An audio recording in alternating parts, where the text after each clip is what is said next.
Hello and welcome to this lecture. आज के इस लेक्चर में हम पढ़ने वाले हैं चैप्टर नंबर 9 जिसका नाम है स्ट्रिंग इन डिटेल्स। ठीक है, आज से हम नया कंसेप्ट पढ़ने वाले हैं जिसको बोला जाता है स्ट्रिंग। अब एग्जैक्टली स्ट्रिंग है क्या वो हम डिटेल के अंदर कंसेप्ट पढ़ेंगे, कुछ स्ट्रिंग से रिलेटेड फंक्शंस भी हम स्टडी करने वाले हैं। ठीक है, तो सबसे पहले तो हम आ जाते हैं हमारी डेव सी प्लस प्लस की स्क्रीन पर। यहाँ पर एक एम्प्टी फाइल मैंने बनाई है hello.c। ठीक है, अब सबसे पहले तो मैं यहाँ पर डेफिनेशन लिखूंगा स्ट्रिंग यानी कि होता क्या है। ठीक है, मल्टी लाइन कमेंट के अंदर। ओके, सबसे पहले तो स्ट्रिंग इसको आप बोलोगे कलेक्शन ऑफ कैरेक्टर्स। ठीक है, स्ट्रिंग को क्या बोला जाएगा, कलेक्शन ऑफ कैरेक्टर्स। ठीक है, अब इसका मतलब क्या है। फॉर एग्जांपल, आप अगर किसी एक वेरिएबल के अंदर अपना नाम स्टोर कराने की ट्राई करना चाहते हो तो आप किस तरह से करोगे।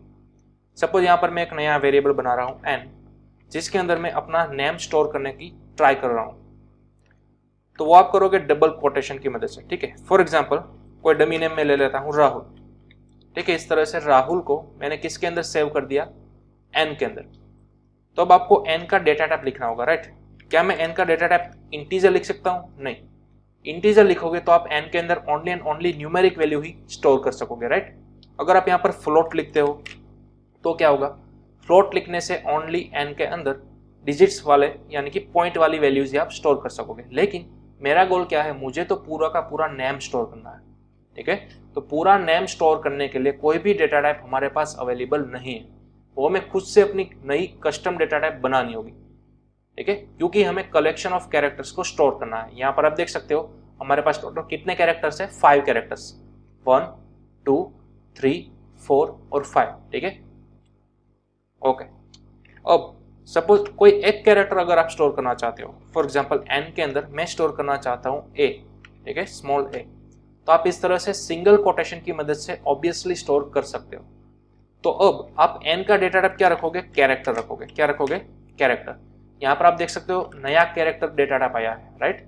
अब तक हमने सिर्फ और सिर्फ 2 ही कैरेक्टर पढ़े थे, सॉरी 2 ही डेटा टाइप पढ़े थे, एक था इंटीजर और दूसरा था फ्लोट। लेकिन उसी तरह से एक और नया कैरेक्टर आता है जिसको बोलते हैं केर। ठीक है, ये हमारे पास एक नया डेटा टाइप है। अब केर डेटा टाइप वाला वेरिएबल क्या करेगा, अपने अंदर ओनली एंड ओनली एक लेटर वाले कैरेक्टर को स्टोर कर सकेगा, जिसको सिर्फ और सिर्फ आपको रिप्रेजेंट करना है सिंगल कोटेशन मार्क के बीच में। ठीक है, इस तरह से अब एन के अंदर आपका स्मॉल ए स्टोर हो चुका है। आप अपने कीबोर्ड पर से कोई भी लेटर को यहाँ पर स्टोर कर सकते हो। ठीक है, लेकिन शर्त एक ही है, आपको कंपलसरी सिंगल कोटेशन के अंदर उसको इंडिकेट करना होगा। ठीक है, चलिए अब अगर आप उसको प्रिंट कराना चाहते हो तो आप फॉर्मेट स्पेसिफायर क्या अप्लाई करोगे, राइट। आपको एन की वैल्यू प्रिंट करानी है। लेकिन अगर एन का डेटा टाइप इंटीजर होता तो हम यहाँ पर लिखते थे %d, अगर फ्लोट होता तो हम यहाँ पर लिखते थे %f। लेकिन फिलहाल एन का डेटा टाइप क्या है, कैरेक्टर है, तो कैरेक्टर के लिए आपको फॉर्मेट स्पेसिफायर यूज करना है %c। ठीक है, ये आपको ध्यान रखना है, एक नया फॉर्मेट स्पेसिफायर है %c जो कि रिप्रेजेंट करेगा कैरेक्टर वैल्यू को। ओके, चलिए अब मैं इस फाइल को करूंगा सेव, यहां से करेंगे कंपाइल एंड रन। तो आप यहां पर आउटपुट के अंदर देख सकते हो स्मॉल a आपको दिख चुका है, राइट। तो इस तरह से आप कोई भी कैरेक्टर को किसी अनदर वेरिएबल में स्टोर करा सकते हो और उसको प्रिंट भी करा सकते हो। ठीक है, फॉर एग्जाम्पल मैं कोई एक नया वेरिएबल लूंगा n1, जिसके अंदर मैं k को स्टोर कराना चाहता हूँ। ठीक है, तो n1 का डेटा टाइप भी मुझे क्या रखना होगा, कैरेक्टर ही रखना होगा। ठीक है, चलिए अब मैं क्या करूंगा, यहाँ पर n1 को भी प्रिंट करूंगा, तो n1 के लिए भी मुझे %c इंडिकेट करना होगा। ठीक है, चलिए सेव करते हैं, रन करते हैं। यहाँ से यहाँ पर आप देख सकते हो a और k दोनों कैरेक्टर्स हमारे आ चुके हैं, राइट। तो इस तरह से आप जितने चाहो उतने characters individually character data type के अंदर स्टोर कराकर प्रिंट करवा सकते हो। ओके, चलिए तो सबसे पहले इसका आप स्क्रीनशॉट ले लो, ये था हमारा कैरेक्टर डेटा टाइप। अगेन मैं रिपीट करूंगा, आपको कंपलसरी सिंगल कोटेशन के अंदर ओनली एंड ओनली एक ही कैरेक्टर लिखना है, एक ही लेटर लिखना है। अगर मल्टीपल लेटर लिखने की ट्राई करोगे तो आपको एरर मिलेगी। ठीक है, चलिए फॉर एग्जांपल उसको मैं रिप्रेजेंट करूंगा कि आपको एरर किस तरह से मिल सकती है। चलिए फिलहाल हमारे पास ओनली एक ही वेरिएबल है n। अगर आप इसके अंदर 2 वेरिएबल सेव कराना चाहते हो, फॉर एग्जांपल ko, ठीक है, 2 लेटर्स आप इसके अंदर सेव कराना चाहते हो, तो सेव तो हो जाएंगे लेकिन print only on only first वाला लेटर ही होगा। ठीक है, चलिए देखते हैं, सेव कराते हैं फाइल को, कंपाइल एंड रन। तो अभी यहाँ पर आप देख सकते हो ओनली एंड ओनली एक ही लेटर प्रिंट होगा। यहाँ पर हमारे पास क्या आ गया, ओ आ गया। ठीक है, चलिए फॉर एग्जाम्पल कोई एक नया नेम में लिखता हूँ, फॉर एग्जाम्पल राज, सेव करेंगे, कंपाइल एंड रन। ठीक है, तो यहाँ पर आप देख सकते हो ओनली जे आया। ठीक है, कई कंपाइलर के अंदर ओनली लास्ट वाला कैरेक्टर बताएगा, कई compilers for example turbo C++ की अगर मैं बात करूँ तो वहां पर only and only first character ही आपको रिप्रेजेंट करेगा। ठीक है, यहाँ पर हम रिप्रेजेंट कर रहे हैं डेव C++ के अंदर। तो डेव C++ के अंदर हमें क्या देखने को मिला, जितने चाहो उतने कैरेक्टर लिखो, लेकिन प्रिंट तो ओनली एंड ओनली वन ही होगा। ठीक है, जो कि ओनली लास्ट वाला है वही होगा। तो इसका कोई मतलब नहीं है, यह टोटली मीनिंगलेस है। तो इसके लिए आपको क्या करना है, 1 बाय 1 सभी लेटर्स को इंडिविजुअल वेरिएबल्स के अंदर सेव कराना होगा। ओके, इस तरह से। तो ये सिंटेक्स आपको ध्यान में रखनी है। ओके, चलिए अब अगर मैं यहाँ पर ए को स्टोर कराऊंगा, प्रिंट कराऊंगा %c की मदद से। ठीक है, सेव किया मैंने, अगेन कंपाइल एंड रन, तो अब आप देख सकते हो स्मॉल ए हमारा प्रिंट होकर आ चुका है। ठीक है, चलिए उसी तरह से मैं अगेन इस वाले प्रिंट एफ को कॉपी और पेस्ट करूंगा। ठीक है, यहाँ पर मैं दूंगा /n। ओके, अब मैं %c के बजाय मैं यहाँ पर प्रिंट कराना चाहता हूँ %d। तो क्या है, वैलिडेट होगा? आप लोग बोलोगे कि सर ये तो इनवैलिड है ना, हमने डेटा टाइप यूज किया है कैरेक्टर, तो हमें कंप्लीटली %c का ही यूज करना है, %d आप यूज नहीं कर सकते। ठीक है, आपको एरर देखने को मिलेगी, राइट, ऐसा आप कहोगे। लेकिन देखिए हो क्या रहा है, जैसे ही मैं कंपाइल एंड रन करूंगा आपको कोई एक नया नंबर देखने को मिलेगा, फॉर एग्जाम्पल 97। %c लिखा था तब तो आपका लेटर प्रिंट हो गया a, लेकिन %d लिखा तब आपको इंटीजर फॉर्मेट के अंदर आउटपुट मिला 97। तो ये 97 किस तरह से है, क्या ये रैंडम नंबर है, क्या ये गार्बेज वैल्यू है? नहीं, ये फिक्स नंबर है। अगर कभी भी आप a को %d की मदद से प्रिंट कराते हो तो आपको नंबर मिलेगा 97, ये फिक्स नंबर है। इसको बोला जाता है आस्की वैल्यू। ठीक है, इसको क्या बोला जाएगा, आस्की वैल्यू। देखिए यहां पर मैं कमेंट के अंदर लिख रहा हूं आस्की वैल्यू।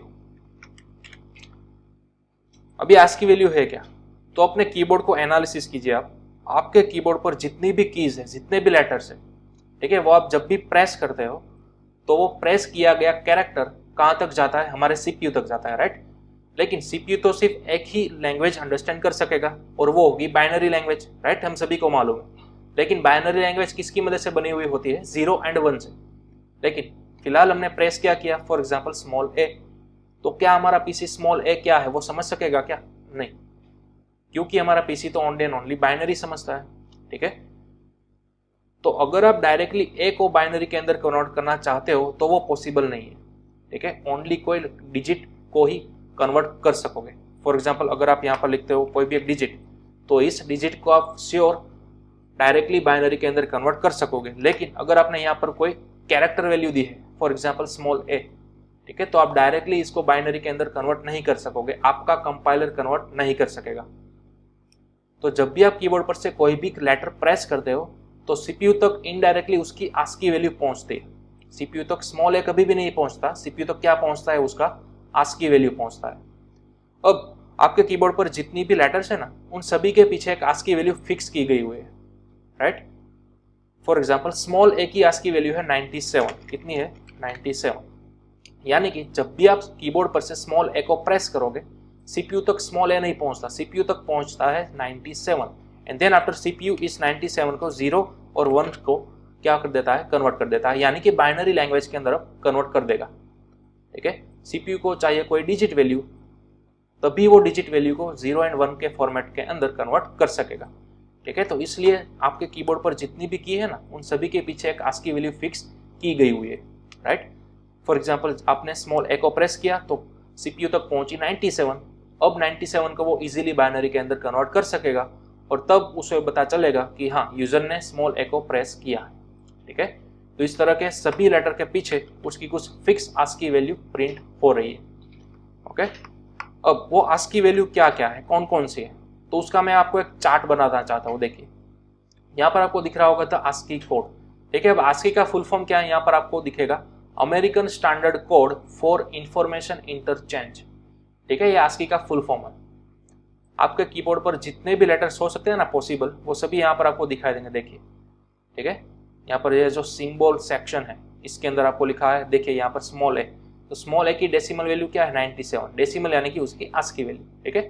हेक्साडेसिमल वैल्यू है 61H। फिलहाल हमें हेक्साडेसिमल वैल्यू नहीं देखनी है, हमें सिर्फ यहाँ पर फोकस करना है डेसिमल पर और सिंबल पर। अगर आप स्मॉल ए को प्रिंट कराना चाहते हो एज अ सिंबल तो आपको प्रिंट क्या करना होगा, %C, ठीक है। %C प्रिंट करेगा आपका कैरेक्टर या फिर आपका सिंबल। लेकिन अगर आपको उसकी डेसिमल वैल्यू चाहिए यानी कि उसकी ASCII वैल्यू चाहिए तो स्मॉल ए को जब आप प्रिंट कराते हो तब आपको %D लिखना है, %D यानी कि डेसिमल वैल्यू, तो अब आपको मिलेगी उसकी ASCII वैल्यू 97, ठीक है। तो जब कभी भी आप %C प्रिंट करते हो तो आपको सिंबॉलिक वर्जन मिलता है यानी कि स्मॉल ए का स्मॉल ए ही मिलेगा। लेकिन जब कभी भी आप %D लिखते हो तब आपको उसकी डेसिमल वैल्यू मिलती है यानी कि 97, ठीक है। तो आपको ये पूरा ASCII चार्ट स्टडी करना है, ठीक है। इसको रट्टा नहीं मानना है, आपको सिंपल याद रखनी है। यहाँ पर आपको सभी वैल्यूज याद नहीं रखनी है, आपको कौन कौन सी वैल्यूज याद रखनी है वो मैं बता देता हूँ। स्मॉल ए से लेकर स्मॉल z तक, तो उसकी रेंज कितनी है देखिए, 97 से स्टार्ट करो, 98, 99 अप टू कहाँ तक जाना है आपको, 122 तक जाना है, राइट। तो स्मॉल ए से स्मॉल z की ASCII वैल्यू की रेंज क्या है, 97 से 122, ठीक है। वो आपको नोट डाउन करके रखना है, ओके। उसी तरह से अगर आप कैपिटल की बात करें, कैपिटल लेटर्स की, तो यहाँ पर आप आ जाइए, कैपिटल ए की वैल्यू कितनी है 65, ठीक है। उसी तरह से अप टू कैपिटल Z तक वैल्यू की रेंज कहाँ तक जाती है, 90 तक जाती है, राइट। तो कैपिटल लेटर्स की रेंज आपको कौन सी मिल गई, 65 से 90 तक, ठीक है। तो ये दूसरी रेंज आपको याद रखनी है। पहली रेंज कौन सी थी हमारी, 97 से लेकर 122 जहां पर आपको स्मॉल लेटर्स मिलते थे। दूसरी रेंज आपको कौन सी याद रखनी है, 65 से लेकर 90 तक जहां पर आपको लेटर्स मिल जाएंगे कैपिटल ए से कैपिटल Z। उसी तरह से आपके कीबोर्ड पर अगर आप प्रेस करते हो 0 से लेकर 9 कोई भी डिजिट, तो उसकी भी कोई फिक्स ASCII वैल्यू है। ये देखिए यहाँ पर 0 की ASCII वैल्यू क्या है 48, उसी तरह से 9 की ASCII वैल्यू क्या है 57, ठीक है। तो यहाँ पर आपको तीसरी रेंज याद रखनी है 48 से लेकर 57, जो कि ओनली न्यूमेरिक वैल्यू आपको रिप्रेजेंट करेगी, ओके। तो ये तीन रेंज आपको याद रखनी है, गॉट इट।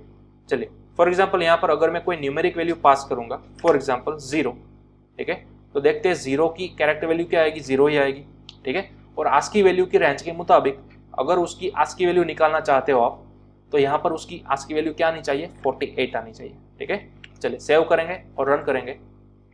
देखिए हमें 0 वैल्यू मिल गई यानी कि सिंबल मिल गया, और 48 उसकी ASCII वैल्यू भी मिल चुकी है, ठीक है। तो इस तरह से आप %C की मदद से उसका सिंबल निकाल सकते हो, %D की मदद से उसकी ASCII वैल्यू निकाल सकते हो, ओके। चलिए तो इसको आप नोट डाउन कर लो, और साथ ही साथ ये जो हमारा ASCII वैल्यू का चार्ट है उसको भी आप स्क्रीनशॉट ले सकते हो, नोट डाउन कर सकते हो, ठीक है। सभी ASCII वैल्यूज हमारे काम की नहीं है। हाँ, अगर आपको स्पेशल सिंबल प्रिंट कराना चाहते हो तो उस स्पेशल सिंबल को आपको यहाँ पर ढूंढना होगा, ठीक है। और उसके अंदर कौन सी डेसिमल वैल्यू है वो आपको ध्यान रखनी है। फॉर एग्जाम्पल अगर आप ये वाला देखिए, ठीक है, कॉपीराइट का सिंबल है, अगर आप ये वाला सिंबल प्रिंट कराना चाहते हो तो आपको कौन सा डेसिमल चाहिए, 184 चाहिए, ठीक है। तो देखिए यहाँ पर मैं प्रिंट करूँगा 184, तो 184 का सिंबल क्या है वो मुझे मिलेगा, उसकी ASCII वैल्यू क्या है वो भी मुझे मिलेगी, ठीक है। चलिए तो मैंने सेव किया, अगेन कंपाइल एंड रन। तो देखिए 184 की क्या मिल गई, मुझे सिंबल मिल गया, 184 पर है 4, ठीक है, और उसकी क्या मिल गई, मुझे वैल्यू मिल गई। लेकिन यहाँ पर हमने थोड़ा सा गलत कर दिया, हमें थोड़ा सा रिवर्स करना होगा, हमें इंटीजर वैल्यू लेनी होगी, ठीक है। 184 पर हमें क्या चाहिए, उसका सिंबल चाहिए।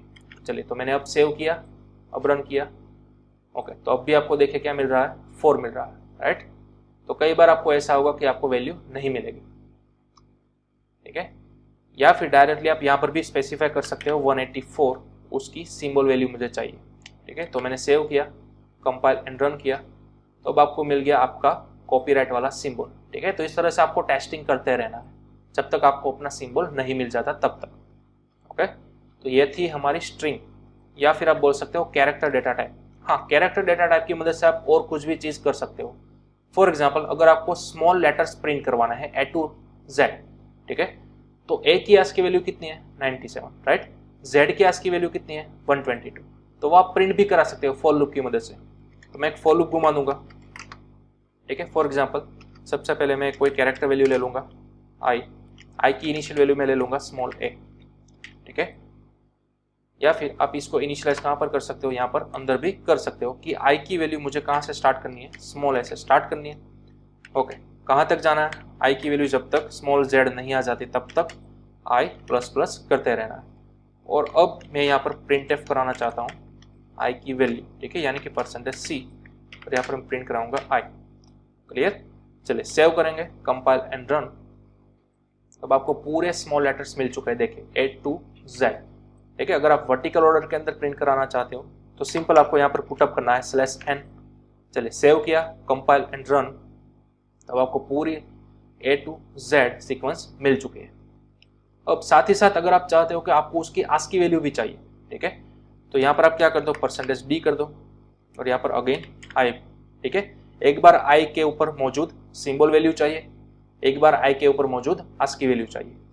चलिए सेव किया मैंने, अगेन कंपाइल एंड रन। तो अब आप उसकी आस्की वैल्यू भी देख सकते हो, ठीक है। एक के ऊपर है 97, उसी तरह से अप टू जेड पर है 122, ठीक है। आप चाहो तो अपने फॉर्मेट को कुछ इस तरह से फॉर्मेट भी कर सकते हो, अपने आउटपुट के फॉर्मेट को, ठीक है। चलिए अगेन रन, और अब आप देख सकते हो वही वाला फॉर्मेट हमें देखने को मिल चुका है। ए पर है 97, अगेन बी पर है 98 और अप टू जेड पर है 122। ओके, तो इस तरह से आप पूरे लेटर्स को भी प्रिंट आउट कर सकते हो। हाँ, कई लोग ऐसा करेंगे कि सर हमने यहाँ पर कैरेक्टर वैल्यू से फॉर लूप को घुमाई है, क्या मैं इंटीजर वैल्यू से घुमा सकता हूँ? यस, आप इंटीजर वैल्यू से भी घुमा सकते हो। तो आपको यहाँ पर लेना होगा इंटीजर। तो अब देखिए आपको कैरेक्टर वैल्यू की मौजूद आस्की वैल्यू चाहिए, ठीक है। कैरेक्टर वैल्यू है हमारे पास स्मॉल ए, यानी कि उसकी डेसिमल वैल्यू है 97, लेकिन आपको प्रिंट कहाँ तक कराना है, स्मॉल जेड तक। तो स्मॉल जेड की आस्की वैल्यू क्या है, 122। तो आपको लूप कहाँ से कहाँ तक घुमानी है, 97 से स्टार्ट करना है, 122 तक जाना है, राइट। तो यहाँ पर मैं लूप घुमाऊंगा 97 से, कहाँ तक जाएंगे, 122 तक। ओके, उसके ऊपर मौजूद आस्की वैल्यू भी चाहिए और साथ ही साथ डिजिट वैल्यू भी चाहिए, ठीक है, सिंबल एंड डिजिट। चलिए सेव किया फाइल को, अगेन कंपाइल एंड रन। तो अब आप देख सकते हो आपका वही पुराना आउटपुट आ चुका है, ठीक है, उसी फॉर्मेट के अंदर। तो इस तरह से भी आप फॉर लूप घुमा सकते हो इंटीजर वैल्यू का यूज करके भी। ओके, चलिए इसको आप सेव कर लो।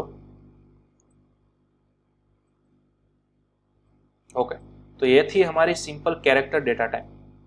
ओके, स्ट्रिंग को पढ़ने के लिए सबसे पहले आपको कैरेक्टर डेटा टाइप क्लियर करनी होगी, इसलिए मैंने आपको कैरेक्टर डेटा टाइप लर्न कराई। ओके, अब हम वापस आ जाते हैं हमारे मेन टॉपिक पर। हमारा मेन टॉपिक क्या था, स्ट्रिंग, राइट। अब स्ट्रिंग क्या है, कलेक्शन ऑफ कैरेक्टर्स। अब यहाँ पर आपको एक वर्ड देखने को मिला कलेक्शन। कलेक्शन यानी कि आपके दिमाग में आ रहा होगा एरे, राइट। तो स्ट्रिंग की दूसरी डेफिनेशन भी आप बोल सकते हो एरे, एरे ऑफ कैरेक्टर्स। तो ये उसकी दूसरी डेफिनेशन हो गई, राइट। क्या हो गया, array of characters. Collection of characters बोल सकते हो या फिर एरे ऑफ कैरेक्टर्स बोल सकते हो। यानी कि अब आप समझ चुके हो कि आपको किसी ना किसी तरह से एरे बनाना है, राइट। आपको अपना नेम सेव करने के लिए आपको क्या बनाना होगा, एरे बनाना होगा। तो एरे हम किस तरह से बनाते थे, कोई भी एक नेम रखते थे और उसके बगल में हम क्या करते थे, स्क्वायर ब्रैकेट इस तरह से मेंशन करते थे, राइट। और अब इक्वल टू की मदद से कर्ली ब्रैकेट्स के अंदर आपको क्या करना है, कैरेक्टर्स वैल्यू प्रोवाइड कर देनी है। सपोज सबसे पहले हम जब 1D एरे बनाना सीखे थे तब हमने यहाँ पर इंटीजर लिखा था और यहाँ पर आप इंटीजर वैल्यू कोई भी लिख सकते थे, राइट। लेकिन अब आपको एरे किसका बनाना है, कैरेक्टर का बनाना है, राइट। तो ये बन गई आपकी स्ट्रिंग, ठीक है। स्ट्रिंग यानी कि एरे ऑफ कैरेक्टर्स। अब आपका जो भी नाम है वो आप 1 by 1 यहाँ पर स्टोर करा सकते हो। फॉर एग्जाम्पल राज को अगर मैं स्टोर कराना चाहता हूँ तो मुझे सबसे पहले लिखना होगा R, then A and then after J, ठीक है। तो 3 कैरेक्टर मैंने स्पेसिफाई कर दिए, वो N के अंदर चले गए, राइट। ध्यान रखिएगा जब भी आप कैरेक्टर लिखते हो तो उसको कंपलसरी सिंगल कोट के अंदर ही रिप्रेजेंट करना है। ओके, चलिए सेव किया मैंने।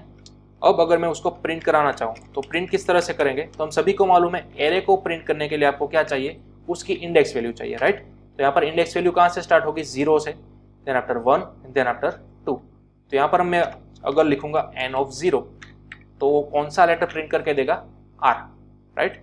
चलिए सेव किया मैंने, कंपाइल एंड रन। तब आपको मिल गया R, ठीक है।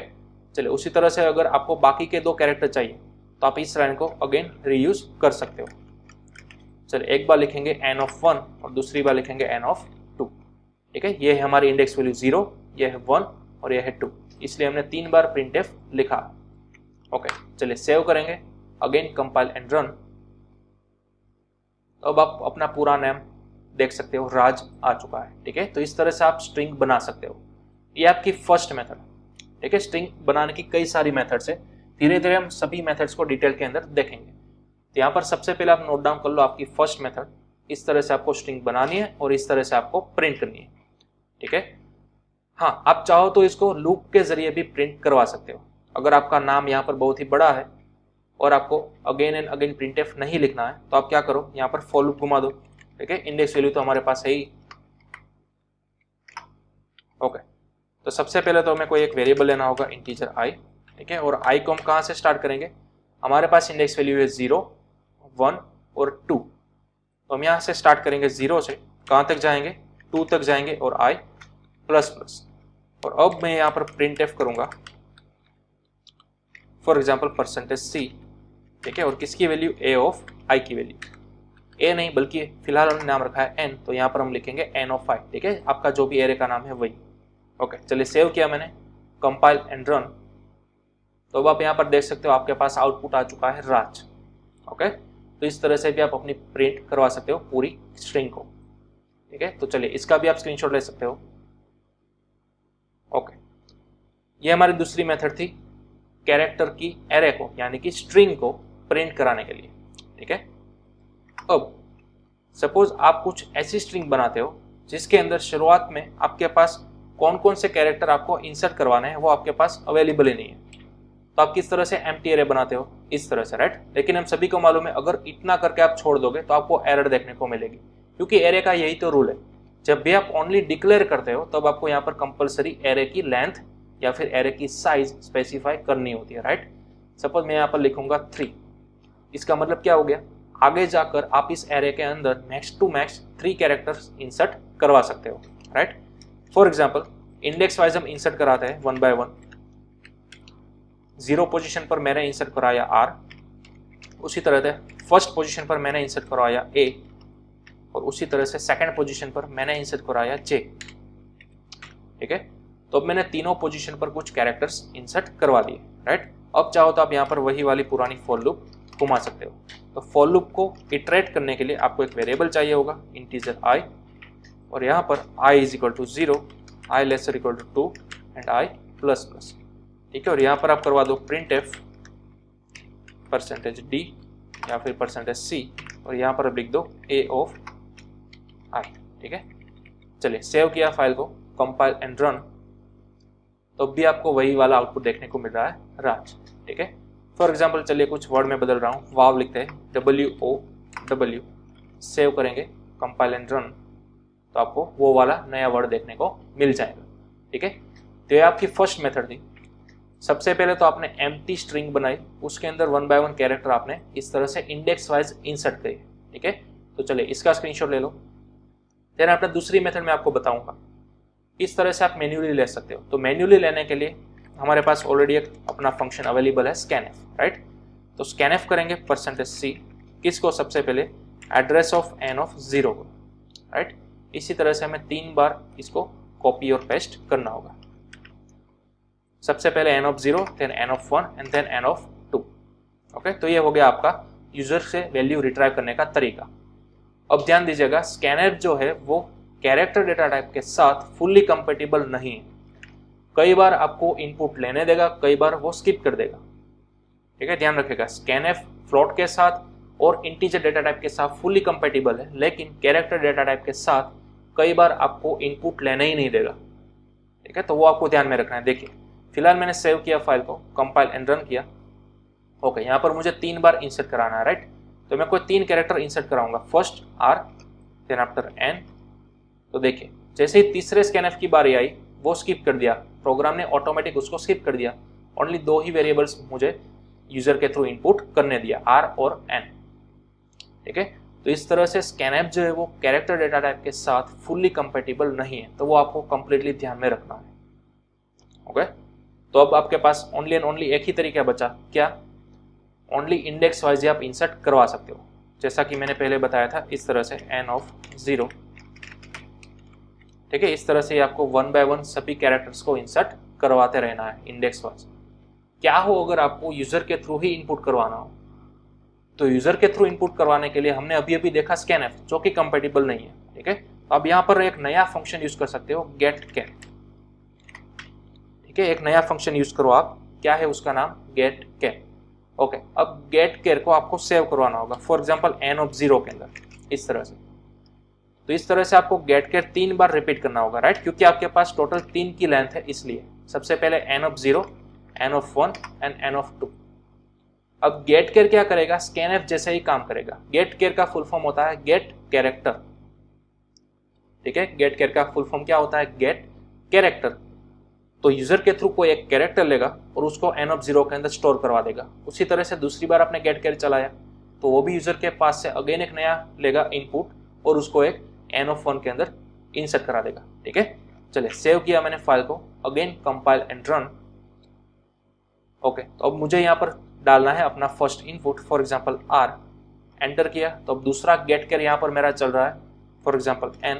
जैसे एंटर किया तो अब देखिए फिर से वही वाला इनपुट आ गया। ठीक है, वही वाला सिनारियो आ गया। तो मतलब कि गेट कैर की तरह या फिर स्कैनफ की तरह हमारा गेट कैर भी क्या कर रहा है, स्किप कर रहा है। ठीक है, तो कई बार एडिटर पर डिपेंड होता है कि आपका गेट कैर या फिर स्कैनफ या फिर कैरेक्टर के साथ कंपेटिबल है या नहीं। ठीक है, अगेन मैं रिपीट करूंगा, स्कैनफ या फिर गेट कैर दोनों का काम एक ही है।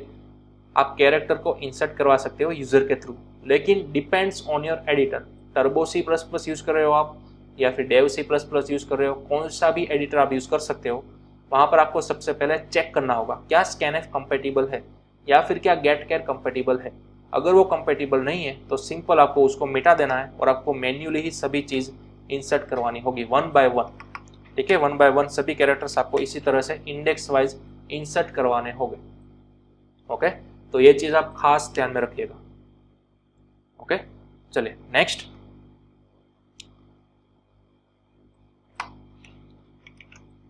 ओके, अब आप स्ट्रिंग को किसी दूसरी तरीके से भी बना सकते हो। ठीक है, वो मैं यहाँ पर लिख रहा हूँ। फॉर एग्जाम्पल मेरे पास इस तरह की स्ट्रिंग है हेलो करके, तो मैं क्या करूंगा 1 बाय 1 सभी कैरेक्टर्स को प्रिंट करवा दूंगा। ठीक है, इस तरह से हेलो लिख दिया मैंने, 1 2 3 4 और 5।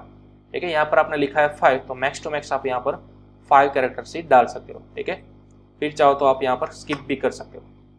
ओके, अब मुझे क्या करना है, इस पूरी स्ट्रिंग को प्रिंट करवाना है फॉर लूप के जरिए। मैं अगेन यहाँ पर फॉर लूप घुमाऊंगा। ठीक है, अब मेरे पास इंडेक्स वैल्यू क्या आ चुकी है। ओके, देखिए अब इंडेक्स वैल्यू हमारे पास क्या है, i इज इक्वल टू 0 से स्टार्ट करेंगे, राइट। 0 1 2 3 और 4 तक जाना है। तो i is equal to 0, i less और equal to 4, i plus plus. अब मैं यहाँ पर प्रिंट एफ करूंगा %c and then after n of i। ठीक है, हमारी वही पुरानी वाली फॉर लूप। ओके, चलिए सेव किया मैंने फाइल को, कंपाइल एंड रन। ओके, तब आपको कंप्लीट हेलो मिल चुका है, राइट। चलिए अब मैं क्या करूंगा, यहाँ पर मैं 2 नए कैरेक्टर ऐड कर सकता हूँ, राइट, h और i। क्यों मैं ऐड कर सकूंगा, क्योंकि मैंने यहाँ पर लिमिट ही स्पेसिफाई नहीं की। अगर आप यहाँ पर लिमिट स्पेसिफाई नहीं कर सकते हो तो आप ऑलरेडी एग्जिस्टिंग स्ट्रिंग के अंदर नए कैरेक्टर ऐड कर सकते हो या फिर पुराने कैरेक्टर रिमूव कर सकते हो, यानी कि स्ट्रिंग की लेंथ आप घटा या फिर बढ़ा सकते हो। ओके, चलिए तो अब मैं अगर सेव करूंगा, कंपाइल एंड रन करूंगा, तो आपको output only and only hello ही मिलेगा, हाई नहीं आया। क्यों, क्योंकि आपने 2 नए कैरेक्टर ऐड किए, तो ऑब्वियसली आपकी 2 इंडेक्स वैल्यू बढ़ गई ना। लेकिन आपने फॉर लूप कहाँ से कहाँ तक घुमाई है, 0 से 4 तक, यानी कि यहाँ तक ही घुमाई है। अब आपकी इंडेक्स वैल्यू नहीं आ गई 5 और 6, मतलब कि आपको फॉर लूप की डेस्टिनेशन वैल्यू चेंज करनी होगी 6 तक। ठीक है, तभी जाकर आपकी कंप्लीट फॉर लूप घूमेगी और हेलो हाई कंप्लीट आपका प्रिंट में मिल सकेगा। ओके, ये पहला सिनारियो था। दूसरा सिनारियो क्या था, अगर आपकी ऑलरेडी एग्जिस्टिंग स्ट्रिंग है, उसके अंदर से आप कुछ स्ट्रिंग मिटा देते हो या फिर कुछ कैरेक्टर यहाँ से मिटा देते हो, राइट। तो अब आपकी वैल्यू क्या होगी इंडेक्स की, 0 1 2 और 3। लेकिन आप प्रिंट कहाँ तक करवा रहे हो, 0 से लेकर 6 तक, राइट। तो अब क्या आएगा आउटपुट, देखिए ओनली हेल ही आया, राइट। जो इंडेक्स वैल्यू पर कैरेक्टर नहीं है वो बाय डिफॉल्ट क्या हो गए, एम्प्टी हो गए या फिर नल हो गए। क्या हो गए, एम्प्टी या फिर नल। नल का एग्जैक्ट मीनिंग थोड़ी देर में आपको पता चलेगा, राइट।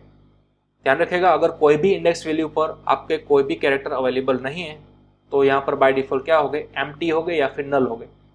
सेम अगर आप याद करो इंटीजर वाला एरे, इंटीजर वाले एरे के अंदर क्या होता था, अगर कोई इंडेक्स वैल्यू पर कोई एलिमेंट अवेलेबल नहीं है तो वहां पर दो ही पॉसिबल चीज थी, राइट, या तो उसकी बाय डिफॉल्ट वैल्यू 0 आती थी या तो कोई गार्बेज वैल्यू आती थी।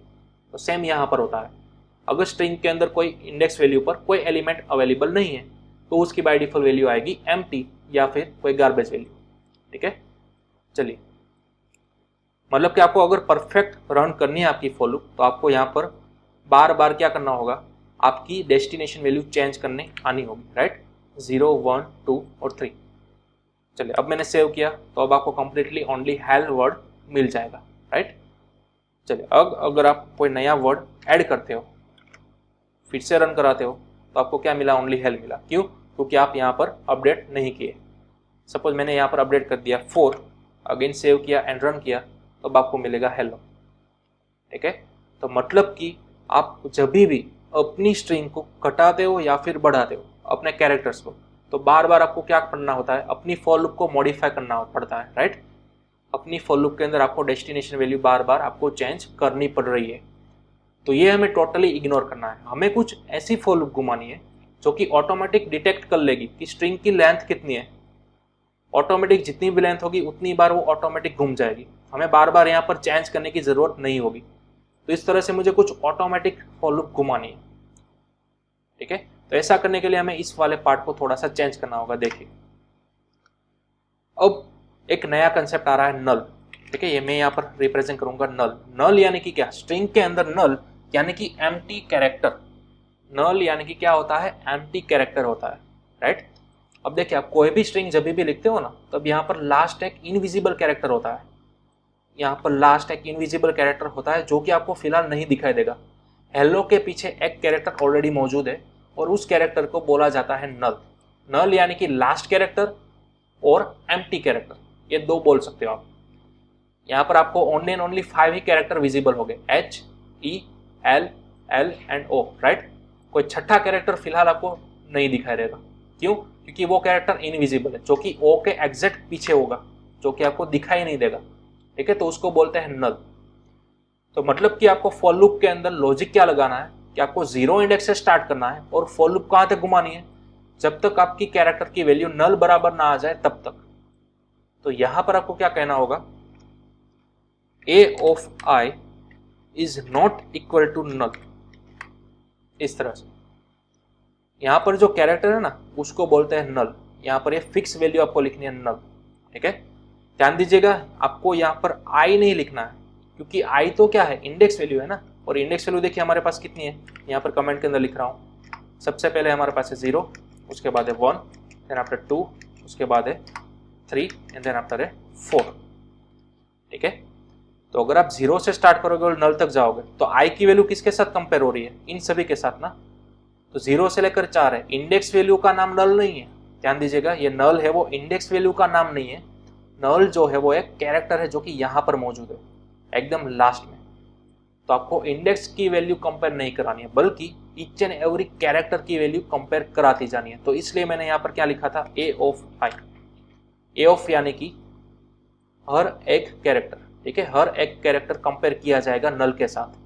तो सबसे पहले आप यहाँ पर देखिए, यहाँ पर आएगा 0, तो ए ऑफ 0, तो ए ऑफ 0 की वैल्यू क्या है, h। तो क्या h की वैल्यू नल के इक्वल है, नहीं है, तो कंडीशन फॉल्स होगी, राइट, सॉरी ट्रू हो गई, यहाँ पर नॉट इक्वल टू है इसलिए। उसके बाद इंक्रीमेंट होगा प्लस प्लस, यहाँ पर आ गया 0 के बजाय 1, तो अब बना a ऑफ 1। तो a ऑफ 1 की वैल्यू क्या है, e। तो क्या e की वैल्यू नल बराबर है, नहीं। तो इस तरह से इंक्रीमेंट होता जाएगा, एकदम आप लास्ट तक पहुंच जाओगे। तो लास्ट की वैल्यू यहाँ पर आएगी नल। ठीक है, तो लास्ट में जब नल होगा तब यह कंडीशन होगी फॉल्स और आप लूप के बाहर निकल जाओगे।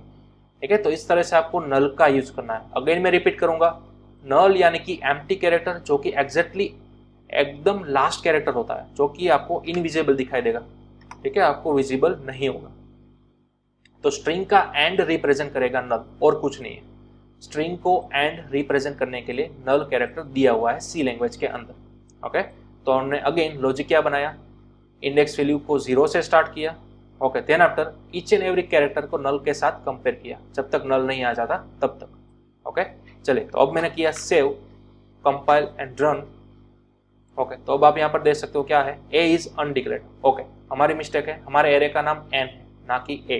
ठीक है, तो हमने यहाँ पर रिप्लेस करना होगा एन। चलिए, सेव, कंपाइल एंड रन। तो अब आप देख सकते हो कंप्लीटली हेलो आ चुका है, राइट। अब अगर आप चाहो तो अपने कुछ कैरेक्टर्स को मिटा सकते हो। देखिए, सिंपल सेव करो और रन करो। अब आपको फॉर लूप के अंदर कुछ भी मॉडिफिकेशन करने की जरूरत नहीं है। चलिए, सेव किया, रन किया, तो कंप्लीट हमें हेल देखने को मिल गया, राइट। चलिए, अगर आप चाहो तो उसकी वैल्यू को बढ़ा भी सकते हो, फॉर एग्जांपल हेलो हाय, इस तरह से। चलिए, सेव किया फाइल को, कंपाइल एंड रन, तो अब आपको हेलो अभी मिल चुका है, राइट। तो अब कितना आसान हो गया, आप जितने चाहो उतने कैरेक्टर्स लगा भी सकते हो, ऐड भी कर सकते हो, रिमूव भी कर सकते हो, लेकिन आपको फॉर लूप को कभी भी टच करने नहीं आना। वो ऑटोमेटिक उतनी ही बार घूमेगी जितने आपके कैरेक्टर्स अवेलेबल है। ठीक है, तो इस तरह से आप ऑटोमेटिक फॉर लूप घुमा सकते हो। कहाँ तक, जब तक आपका लास्ट कैरेक्टर नल के बराबर नहीं हो जाता तब तक। ओके, तो चलिए इसका स्क्रीनशॉट ले लो आप। ओके, चलिए, देन आफ्टर एक और बात, नल को अगर आपको रिप्रेजेंट करना हो मैन्युअली तो आप रिप्रेजेंट भी कर सकते हो इस तरह से। सिंगल कोट के अंदर आपको लिखना है /0। ये जो नल लिखा है ना मैंने, उसको अगर आपको स्ट्रिंग के अंदर लेटर के बाद रिप्रेजेंट करना है तो आप इस तरह से कर सकते हो। यानी कि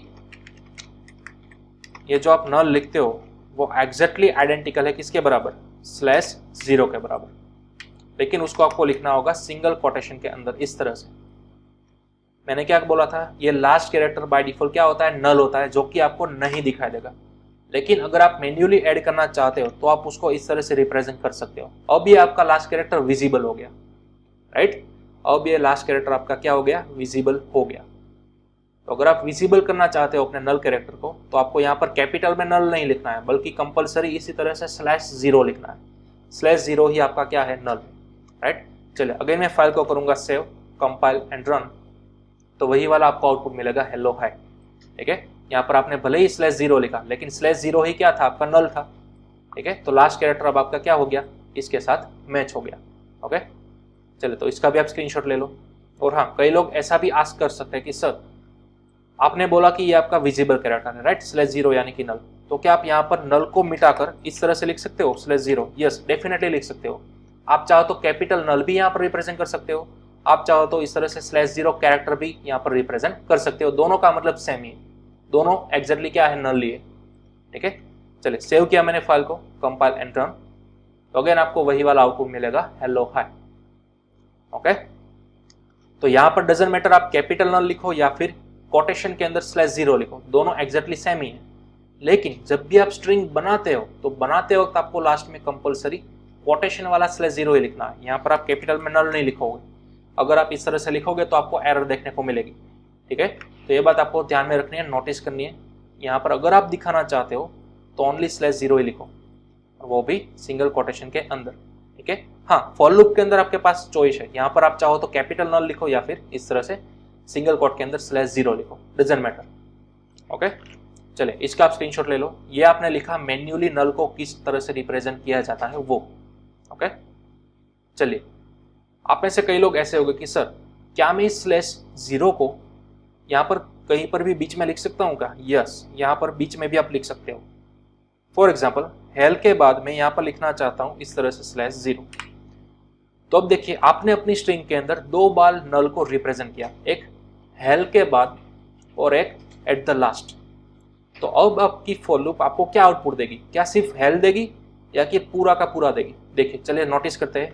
सेव किया फाइल को, अगेन कंपाइल एंड रन, तो देखिए ओनली हेल तक ही आपकी फॉर लूप घूमती है। क्यों? क्योंकि फॉर लूप घूमती है लेफ्ट टू राइट, राइट, 0 से। तो पहली बार जब कभी भी उसे /0 यानी कि नल देखने को मिलेगा तो एक कंडीशन फॉल्स हो जाएगी और आप निकल जाओगे बाहर। तो इस तरह से आप मैन्युअली /0 को या फिर नल को कहीं पर भी पुटअप कर सकते हो, लेकिन अगर आप बीच में कहीं भी पुटअप करते हो तो आपकी फॉर लूप उसी के मुताबिक वहां पर स्टॉप हो जाएगी और आगे का स्कैन नहीं करेगी। ठीक है, तो ये आप /0 या फिर नल को कहीं पर भी किसी भी पोजीशन पे अप्लाई कर सकते हो। ओके, चलिए, इसका भी आप स्क्रीनशॉट ले लो। ओके, तो ये था आपका कैरेक्टर स्ट्रिंग। सबसे पहले हमने देखा इंडिविजुअल कैरेक्टर किस तरह से यूज किया जाता है वो एंड देयर आफ्टर हमने स्ट्रिंग बनाना सीखा। ठीक है, स्ट्रिंग बनाने के कई तरीके थे, वो सभी तरीके मैंने आपको बताए। और भी आगे तरीके हैं मेरे पास। देखिए फॉर एग्जाम्पल, अगर आप इस तरह से स्ट्रिंग नहीं लिखना चाहते तो फिर आप यहाँ पर डबल कोटेशन का यूज भी कर सकते हो। For example hello. ठीक है, अब मैंने किया save and then after compile करने के बाद रन, तो आपको सेम वही मिल गया हेलो। ठीक है, तो इस तरह से भी आप कोई भी स्ट्रिंग को क्या करवा सकते हो, प्रिंट करवा सकते हो। तो ये भी आपका एक तीसरा तरीका है स्ट्रिंग को रिप्रेजेंट करने के लिए। ठीक है, चलिए इसको भी आप नोट डाउन कर लो। इसका एक और हमारे पास शॉर्टकट वर्जन है, आप चाहो तो यहाँ से कर्ली ब्रैकेट को भी रिमूव कर सकते हो। ठीक है, इस तरह से। तो यहाँ पर हमने किया save, then after again compile and run, तो अभी आपको सेम आउटपुट देखने को मिलेगा हेलो। ओके,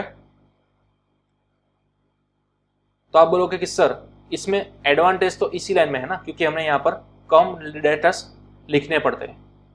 प्रीवियस वर्जन के अंदर हमने क्या किया था, इस तरह से हमें इंडिविजुअल लेटर्स लिखने होते थे, राइट। लेकिन यहाँ पर आपको बेनिफिट क्या मिल रहा था, आप नल को इंसर्ट करा सकते थे कोई भी पोजीशन पर। ठीक है, लेकिन अगर आप इस तरह से लिखोगे तो आप यहाँ पर कोई भी पोजीशन पर इस तरह से /0 करके नल इंसर्ट नहीं करवा सकते, राइट। तो वो पोजीशन है, वो हमारा एडवांटेज है।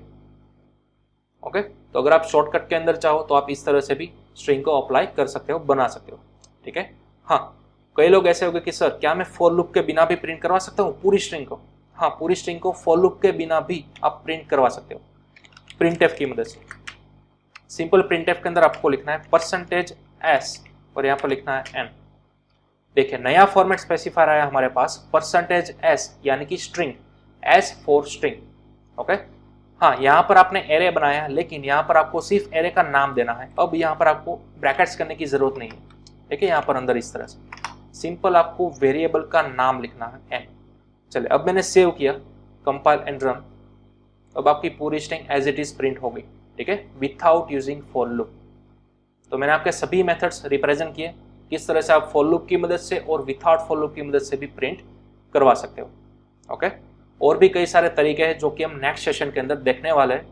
ठीक है, नेक्स्ट सेशन के अंदर हम कई सारे कोई नए फंक्शंस भी देखेंगे। फॉर एग्जांपल गेटएस, पुटएस और स्ट्रिंग के कुछ बिल्ट इन फंक्शंस है एक्सटर्नल लाइब्रेरी के थ्रू, वो भी हम देखने वाले हैं। ओके, लेकिन तब तक आपको जितना भी मैंने आज स्टडी करवाया है वो आपको कंप्लीटली प्रैक्टिस कर लेनी है। ओके।